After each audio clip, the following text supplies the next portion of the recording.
Last চাল চললো মরিয়া চাল রাজীব কুমারকে দিয়ে, ওকে মাঠে নামিয়েছে এই হ্যাক করা যায় না, কারণ কম্পিউটারে যে হবে ডেটা এন্ট্রি হবে সেখান থেকে হ্যাক করা যায় না।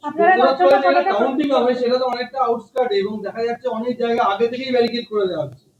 মানে দাদা যে ওখানে কম্পিউটারে রিচ করার জন্য ব্যারিকেড লাগে না। আমি সেটা বলছি না, কাউন্টিং যেখানে বাইরের লোকজন ঢোকার কথা বলছে, বাইরের লোকজন না অফিসিয়ালি ঢোকানো হবে। বাইরের লোকজন তো মিছিল করে বন্দে মাতরম ইনকলাব জিন্দাবাদ করে ঢুকবে না, ওরা কাগজ কলম নিয়ে ঢুকবে, ওখানে হ্যাকিং হবে, হ্যাক করবে।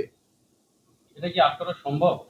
হ্যাঁ, আগেবারই করেছে 2021 সালে, এবারও করছে। কতটা নজরদারি রেখেছেন আপনারা?